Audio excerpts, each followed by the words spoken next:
Teman-teman sekalian, ketika si Cepor jadi raja, ya ini negara bubar. Konstruksi dari sebuah sistem sosial yang disebut sebagai negara, itu tidak bisa dipimpin oleh orang yang tidak punya kualifikasi, tidak punya political ideal, tidak punya rencana-rencana besar membangun bangsanya untuk kepentingan kemakmuran bersama dan keadilan sosial. Ini yang nggak ada 10 tahun terakhir ini, 9 tahun terakhir. Nah bangsa kita rusak, kita harus cari pemimpin yang dia dalam peristiwa kenabian itu. Yang memang dia itu tidak bisa disogok. Itu dulu yang pertama. Ya. Baru dia pinter. Kemudian dia punya track record. Nah apa yang diperjuangkan oleh Bronis itu ada pada Anies. Jadi ini kita memilih aja. Nah karena saya tahu itu di sana nggak beres tuh. Kenapa nggak beres? Karena tiap hari kekuasaan itu adalah untuk memperkaya diri. Kekuasaan itu untuk elit, pejabat, pesta pora. Nggak ada. Dulu ketutup, sekarang kebuka. Alhamdulillah kebuka sekarang.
Harus berdiri ya.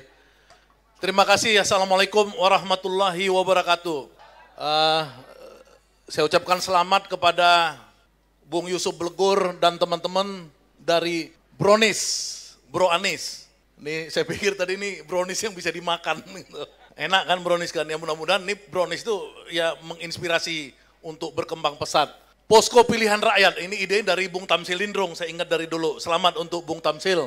Ya, pada launching hari ini, insya Allah ini tanda-tanda kemenangan Anies semakin besar. Kepada moderator dan teman-teman pembicara yang ada di sini, kita akan bicara rekonstruksi Indonesia. Ya, di depan kita banyak tokoh-tokoh, ada Sang Alang di sini saya lihat, ada Bung Mojin, ada teman dari DPRD Bekasi, ya teman-teman lain juga di sini. Ya, saya bukan ingin memberitahu apa yang semua kita udah tahu tentang situasi yang ada selama ini, ya. Sang Alang udah menyanyikan lebih jago lagi, udah dinyanyikan semua situasi yang ada sekarang. Nih hidup Sang Alang dong, ini berdiri dong. Ini Sang Alang nih banyak penggemarnya dan buat saya surprise dia datang kemari kan. Saya pikir masih di Prabowo. Alhamdulillahirabbil alamin. Jadi kita bicara pertama ini soal kepemimpinan kan, karena di situ ada tokoh kita Anies. Yang kedua soal rekonstruksi atau perubahannya. Yang ketiga ini sebenarnya teman-teman mau ngapain nantinya kalau Anies menang atau kalah. Nah saya cerita ya, ini 2012. Supaya tahu saya itu di penjara 2020. Teman saya itu menelepon salah satu orang paling berkuasa di Indonesia ini. Dia telepon, "Bang, kenapa lu tangkap Saganda? Kan ini zaman demokrasi." Ah tuh orang bandel, dia bilang. Jadi nangkap saya karena bandel. Ceritanya begini teman-teman sekalian. Saya tahun 2012 itu, saya di-approach ya, untuk pindah ke Singapura. Menjadi komandan daripada pemenangan calon yang dulu saya belum tahu itu siapa. Dan saya digaji ratusan juta. Karena saya tuh punya lembaga namanya Sabang Merauke Circle. Orang ini melihat saya punya potensi untuk pertarungan presiden. Jadi di 2012 akhir itu, jadi saya bukan di penjara karena saya ecek-ecek, saya memilih Jadi 2012 itu saya sesungguhnya itu adalah harusnya jadi direktur ya dari perusahaan yang memenangkan Presiden Singapura. Ya, Presiden Singapura waktu itu dia nomor urut 5 waktu kampanyenya, tapi kemudian ada perusahaan Polmark, political marketing, bukan yang punya EF. Ini punya skala nomor 3 di dunia, yang nomor 1 punyanya Google yang memenangkan Obama, yang kedua yang Hongaria punya yang memenangkan Merkel. Ini mumpung ada ahli sosial media Pak Mojin, ini saya boleh dicek. Yang ketiga tuh yang memenangkan Tan, Presiden Singapura. Ya, ini nggak main-main. Saya itu bagian dari proyek itu untuk kerja sama mereka. Kantor saya di Singapura, ya, dengan gaji ratusan juta waktu itu. Saya konsultasi karena saya lihat itu yang ada cuma waktu itu nama Prabowo, Megawati, ya 2012-2013 itu yang bersaing. 2012 muncul nama Jokowi. Nah, jadi saya lihat, oh ini pasti kemungkinan nih orang bakal dukung Jokowi dan saya adalah ketua daripada tim yang paling mahal yang dibeli oleh orang bosnya, orang yang minta saya ini untuk memenangkan orang itu. Yang saya mungkin sekarang itu orang itu maksudnya Jokowi. Karena yang minta saya ini adalah orang paling, saya katakan salah satu paling kaya di Indonesia. Saya diskusi sama teman saya ini cerita, dan lu kan pikiran lu bahwa semua presiden itu harus punya political ideologi. Punya pemikiran, kayak Anies nih punya pemikiran, dia sudah tulis pikirannya di Kompas, bukan orang lain yang nulis, ya tentang Sebira .2, meluruskan jalan meraih keadilan. Dia kemarin pidato di wawancara di televisi ABC News di Australia, dia punya pikiran.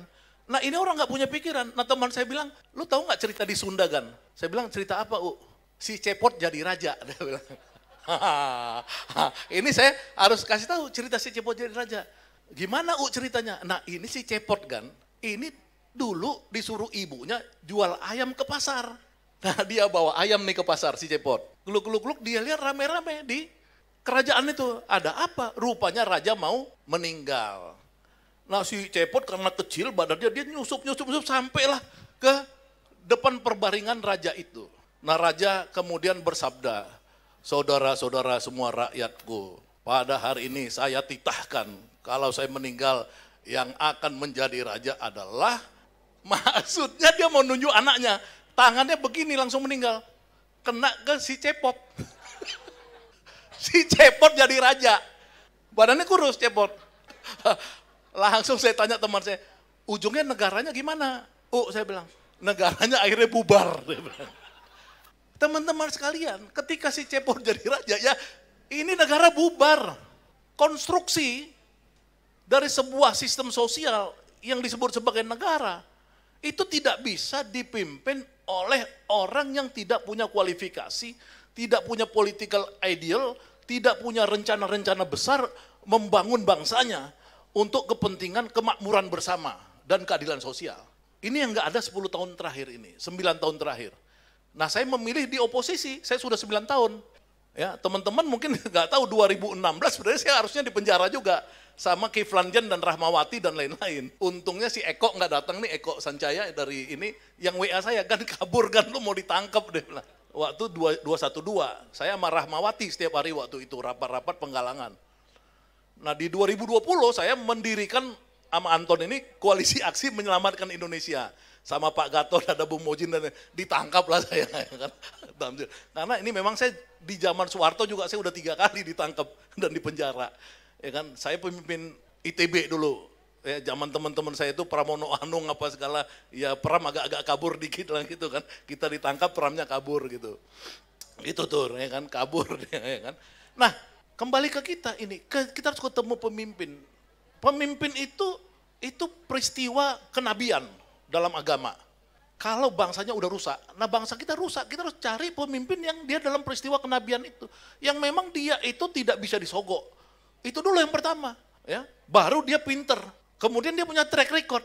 Nah apa yang diperjuangkan oleh Brownies itu ada pada Anies. Saya tidak main-main, tidak ada kepentingan saya. Kalau saya mau kuasa, mending di zaman Jokowi saya udah kuasa, ya kan? Saya udah ditawarin berapa kali. 2017 saya ditawari ketemu Luhut Panjaitan oleh Ali Mukhtar Ngabalin, teman saya puluhan tahun, ya udah di depan pintunya Luhut, saya harusnya diangkat jadi juru bicara Presiden Jokowi 2017, ya kan saya nggak mau, ya kan, Jadi saya bukan Pramono Anung, teman kuliah saya udah telepon kan, lu masuk istana eselon 1. Saya nggak mau.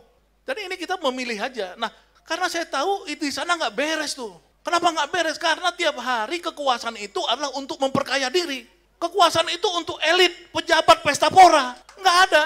Dulu ketutup, sekarang kebuka. Alhamdulillah kebuka sekarang. Dimulai dengan hal-hal yang di luar kekuasaan manusia. Ya saya ini sama Anton Edi udah di penjara, jadi kita kadang-kadang, ya Allah nih gimana sih jalan keluarnya. Tiba-tiba Allah membuka aibnya Jenderal Sambo. Oh, orang pikir nih oknum, nggak mungkin oknum, rame kok. Ya kan? Terus Allah membuka lagi aib Teddy Minahasa, Jenderal Pedagang Narkoba. Waduh gawat. Allah membuka aib lagi Hakim-Hakim Agung, jadi apa? Jadi mafia kasus. Ditangkapin berapa Hakim Agung sekarang. Terakhir Allah membuka pajak. Di dunia ini yang paling kejam adalah kejahatan merampok uang-uang pajak rakyat. Ya, karena kita setiap hari beli Indomie, setiap hari beli susu, beli apa, semua itu dipajak. Coba bandingkan Aqua, kita beli Aqua di warung Ucok, itu harganya paling 30.000, satu dos yang isi 48. Ketika kita masuk ke Indomaret, itu jadi 45.000. Kenapa? Karena pajaknya kena semua di situ. Warung Ucok dia informal tidak dikasih pajak. Kena lah kita di situ. Nah teman-teman sekalian, untuk Anies itulah yang saya bersaksi bahwa Brownies ini sudah pantas mendukung Anies Baswedan.